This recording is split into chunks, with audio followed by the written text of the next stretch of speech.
India's space program is a story of innovation and perseverance. It is a story of a nation that has risen from obscurity to become a global leader in space exploration.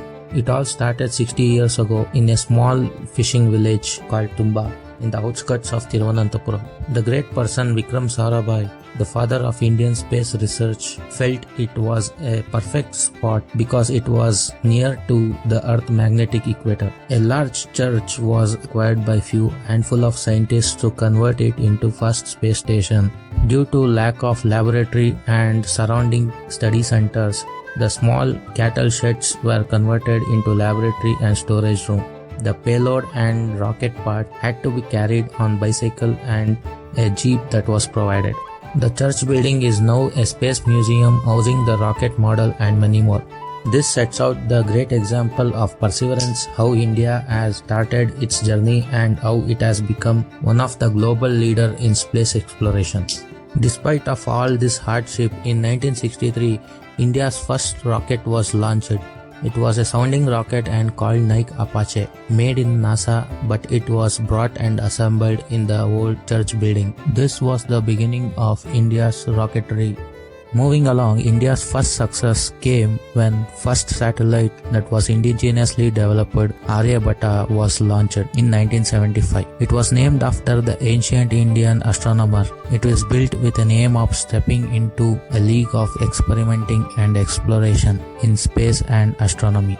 In the same year, 1975, an indigenously built satellite instruction television experiment (SITE) was launched by Isro in collaboration with NASA of USA. For the first time in Indian history, many black and white television sets came alive across the 6 states of the country. As 5 years passed by, in 1979, the first low-orbit observatory satellite Bhaskara-1 was placed in low Earth orbit for studying the Earth, collecting the data on meteorology and help map-making and monitoring environment. In 1980, important mission was undertaken by ISRO under directorship of APJ Abdul Kalam to design and produce India's first satellite launch vehicle, that is pslv-1, placed first indigenously produced Indian satellite Rohini to low Earth orbit in 1980 from a new launch site Sriharikota.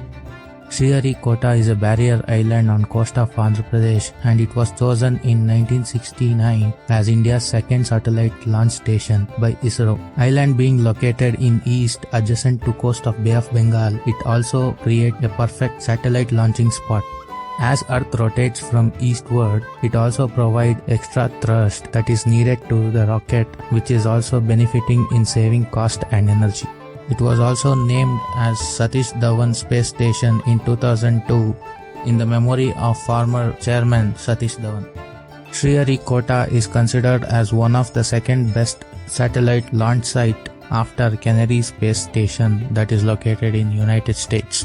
India's space program has came very long way.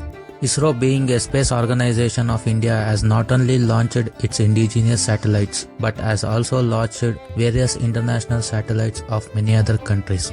Until now, it has taken up 124 spacecraft missions, 93 launch missions, 15 student satellites has been launched, 431 foreign satellites has been launched to the outer space, and recently 3 new satellites which have been released by private players into the space. From its first experimental rocket to the recent one, that is Chandrayaan 3, it is a symbol of India's powerful technology and innovation capabilities that is being demonstrated. It is definitely a roller coaster, and this 77th Independence Day, we have to celebrate these achievements by spreading our capabilities and knowledge. Thank you.